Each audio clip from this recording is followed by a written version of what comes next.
Welcome back to the Deep Dive, where we try to cut through all the noise to get to what really matters.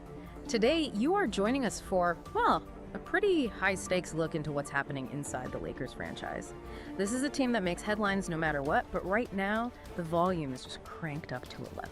It really is. That- And the source material we dug into this week is just electric. It started out on a fan channel, believe it or not, but it got picked up and amplified across the league because it promised this NBA bomb, a big trade shocker, the emergence of the most feared trio in the West, all that hype. Exactly, and that's pure fireworks, right? It's Yeah. the kind of stuff that gets the trade machine buzzing all winter.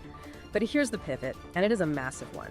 The deeper you read, the more you realize the real conversation, the one happening behind closed doors, it's way more serious than any single trade rumor. That's the fascinating part. The disconnect is just huge. I mean, the media, the rest of the league, they're all looking at who the Lakers might get, who's the next big star. But the organization itself, they're focused almost entirely inward. It's all about urgency, accountability, and something the source kept calling the dirty work. Okay, so let's unpack that, because that's the central contradiction. If this team is already winning, if they're supposedly this unstoppable force, why is the internal focus all about forcing a huge mentality shift? That's the mission for you today. We're going to break down the three areas where this team is demanding change: the defensive crisis, leadership, and the real value of their internal guys. Let's start with this paradox of success, because the numbers just don't seem to add up. The source notes they have an impressive 18-7 record. I mean, in today's NBA, that is a fantastic start. That should signal everything's going great, right? I absolutely should. But when you look beneath those wins, the stats tell Yeah. a really brutal story. Yeah. You peel back that first layer, and you see the Lakers are 20th in defensive rating. 20th in the entire league. Just think about that for a second. That's not a contender's number. That is the stat of a team that's maybe going to be a first-round exit. And the front office, the players, they all know it. That's where the panic is coming from. And it's not just a number on a spreadsheet. You can see it on the court. The source mentions these defensive lapses are becoming routine. They're not the exception anymore. You know those moments. A comfortable lead, and then suddenly the intensity just poof, it evaporates into thin air. Right, and then the stars have to scramble and burn all this extra energy just to close out a game that should have been over. That kind of inconsistency is a huge threat to their playoff chances. Was there a specific moment where this all came to a head? There was. The source points directly to their loss in the end-season tournament, to the Spurs, a young team they really should have handled. And that loss, it wasn't just a loss, it was like a warning sign lit up, as the source put it. It proved, without a doubt, that talent and offense can't do it alone. So what's the biggest fallout from being, 20th in defense? It's the reputational cost. The source calls it simple and cruel. Basically, the word is out around the league. Opponents see the Lakers as a team they can exploit. The view is when you put pressure on them, their defense will break, that they can be outworked. And for a team with this much star power, that is a very, very tough pill to swallow. That kind of reputation screams, make a trade. You have a problem, you trade for a solution. But this is where the story gets really interesting, because for all the trade rumors swirling, there is one guy on the roster who is considered an internal priority, completely untouchable, and his name is Marcus Smart. And making Smart the priority, that sends a huge signal about what the team actually values right now. It's culture over flash. Came in on a really friendly contract, 2 years for about $11 million. Basically a buyout market guy. The source called getting him for that price a work of genius. But I have to push back on that for a second, and I know you listening are probably thinking this too. If you need a huge shift, wouldn't you package a guy like Smart, who everyone wants, for a real third superstar? Isn't holding on to an $11 million defensive player? Isn't that against the whole Lakers philosophy? That's the exact tension they're dealing with, and it's why the source focuses on him so much. Rivals are calling. They absolutely are. But the internal answer is just a flat no. Smart stays, period. His value isn't on the stat sheet. He's not going to drop 30. So what is it then? What makes him so untouchable? It's the mental shift he forces on everyone else. He's a former Defensive Player of the Year. He comes in, and the whole energy of the team changes. He stabilizes the second unit, and he does all the dirty work. Setting hard screens, diving for loose balls, the stuff superstars sometimes avoid. He's the standard for effort. And his role just got bigger out of necessity, right? With Austin Reeves out with that calf injury. Exactly. He had to step into an even larger role, and he proved the point immediately. He just stabilizes the whole flow of the game, and it completely validated the front office's decision to make him the anchor of this turnaround. It almost sounds as a throwback. It is. It's a classic winning formula.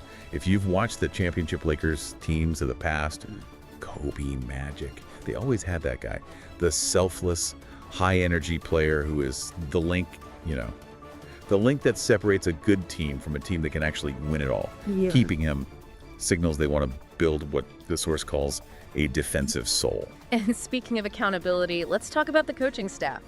Because they are not sitting around waiting for a trade. Coach J.J. Reed is demanding, and I'm quoting here, more urgency, more desire, more responsibility. Yeah, and he's not being subtle about it. We're talking about brutal video sessions. The source says Reed is just putting it right in the players' faces without asking for permission. Yeah. There's no comforting anyone. He's demanding results right now because he knows talent isn't enough if you're giving up easy buckets. And how is that message landing? Especially with the big names. It's landing at the very top. The message is universal. It's not about your individual stats anymore. It's about the team's purpose.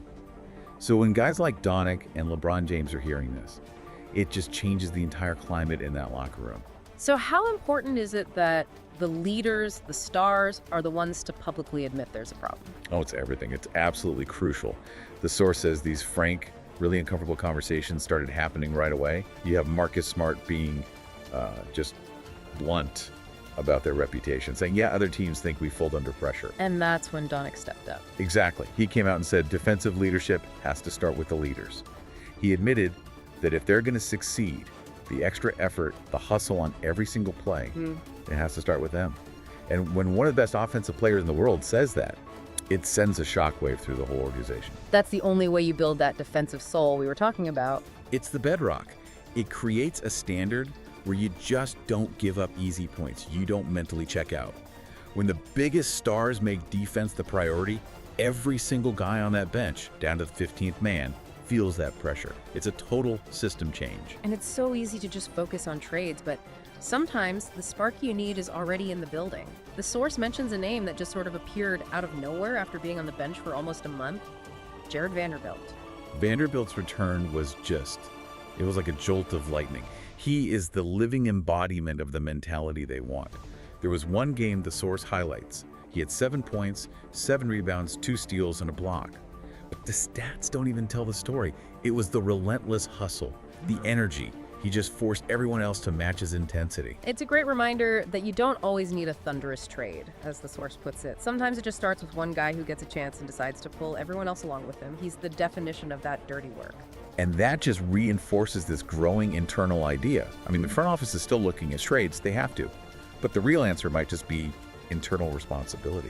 If they can keep that level of intensity, if Smart and Vanderbilt can make that contagious, that's their path. They're betting on character. So the goal has changed. It's not just about being the best offensive team anymore. The new goal is to build a team that is, and I quote, feared on defense as much as it is on offense. And that shift in mentality demanding courage and consistency every single minute, that's what makes this whole process worth it. Absolutely. They're building a culture in real time. They are desperately trying to avoid what's happened in past seasons. Start great, build up all these expectations, and then just fizzle out because of these same defensive problems in big moments. They're trying to inject that championship DNA right now in the middle of the season. So what's the big takeaway here for you as someone following this so closely? The noise around the Lakers, it's not really about trades anymore. It's about this deep internal shift in culture. They're demanding defensive courage to match their incredible offensive talent. The next few months are about proving that this group, that they can be the ones to tighten those defensive screws for good. And if you connect to the bigger picture, what this really shows is that the biggest changes in sports are almost always psychological first. So the suspense is still there. Can internal accountability, can a couple of key guys like Smart and Vanderbilt actually fix a problem as big as being 20th in defense? Or is that big trade that everyone is waiting for still inevitable? The source says the anticipation is palpable, almost impossible to ignore. And we know you feel that too. You want to know what the next chapter is going to be. This story is far from over. So here's a final thought for you to chew on. If this team actually pulls it off, if they successfully build this defensive soul without making a huge blockbuster trade, what does that say about the real value of coaching and culture? versus just collecting as much superstar talent as you can in the modern NBA. Something to really think about as that trade deadline gets closer and closer. We appreciate you diving deep with us today.